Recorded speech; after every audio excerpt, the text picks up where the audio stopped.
If simulation theory is true, then it is actually very likely that the most interesting outcome is the most likely, because only the simulations that are interesting will continue. Elon Musk believes there might be a rule that governs our entire universe. Not gravity, not time, but be interesting, or be shut off. Before I take you on this journey, let me ask you a simple question.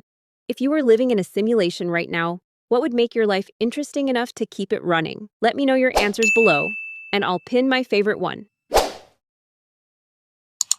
If simulation theory is true, then it is actually very likely that the most interesting outcome is the most likely, because only the simulations that are interesting will continue. The simulators will stop any simulations that are boring because they're not interesting. But here's the question about the simulation theory: is the simulation run by anyone, or it would be run by someone? It would be run by some force.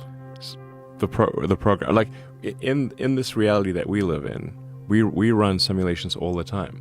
Like, so when we try to figure out if the rocket's gonna make it, we run thousands, sometimes millions of simulations just to figure out which path is the good path for the rocket, and where can it go wrong, where can it fail.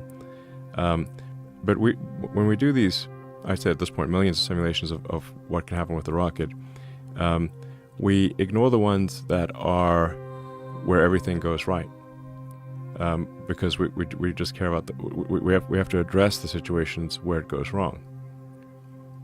So basically, and for AI simulations as well, like all these things, we keep the simulations going that are the most interesting to us.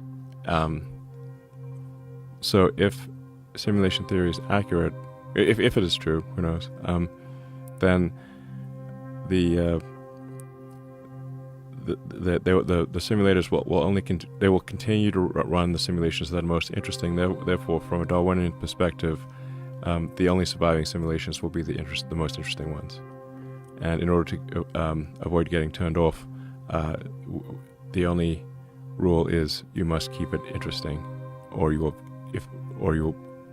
because the boring simulations will be terminated. Do you agree with Elon's idea about if a higher intelligence was running our simulation, then would they remove the boring ones and keep the interesting ones? He continues to expand his idea by giving proof of how it could be possible. So buckle up and grab popcorn. Are you still completely convinced that this is a simulation?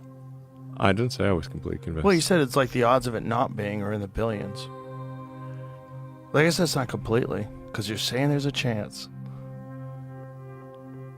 What are the odds that we're in base reality?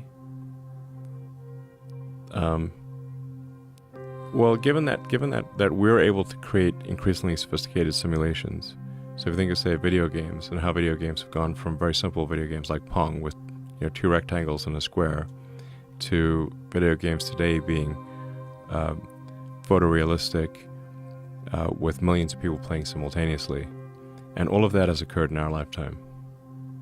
So if that trend continues, video games will be indistinguishable from reality. The fidelity of the game will be such that you don't know if what you're seeing is a real video or a fake video. And like AI generated videos at this point, you can sometimes tell it's an AI generated video, but often you cannot tell, and soon you will not be able to tell. So if that's happening in our direct observation, then and we'll create millions, if not billions, of photorealistic simulations of reality. Then what are the odds that we're in base reality versus someone else's simulation? Well, isn't it just possible that the simulation is inevitable, but that we are in base reality building towards a simulation? We're making simulations. We're making simulations. You can just think of like photorealistic video games as being simulations. Mm-hmm. And especially as you apply AI in these video games, the characters in the video games will be incredibly interesting to talk to. They won't just have a limited dialogue tree, where if you go to like the crossbow merchant, and you try to talk about any subject except buying a crossbow, they just want to talk about selling you a crossbow. But with AI-based non-player characters, you'll be able to have an elaborate conversation with no dialogue tree. Well, that might be the solution for meaning for people. Just Video lock games. in, and you could be a fucking vampire and whatever. You live in Avatar land. You could do it. You could do whatever you want. I mean, you don't have to think about money or food. Ready Player One. Yeah, literally. Yeah. If this was the case, and reality was in fact a simulation or type of game, what would be your mission and how would you complete your game? In the final clip, Elon follows up with a closing point about the game theory and the simulation theory, how it's the most plausible for our current reality. I mean, I think people do want to have some amount of struggle or something they want to push against. But it could be, playing a sports or playing a game or something. It could be like easily that. playing a game. Yeah. And especially playing a game where you're now no longer worried about like physical attributes, like athletics, like bad joints and hips and stuff like that. Now it's completely digital. But yet you do have meaning in pursuing this thing that you're doing all day. Whatever the fuck that means. It's going to be weird. It's going to be interesting. It's going to be very interesting. The most interesting and usually ironic outcome is the most likely. So if you liked this video and found it entertaining, don't forget to drop a like and subscribe, as it helps us make even more content for you. And make sure to let me know your opinion in the comment-y. If you think we are real or simulated,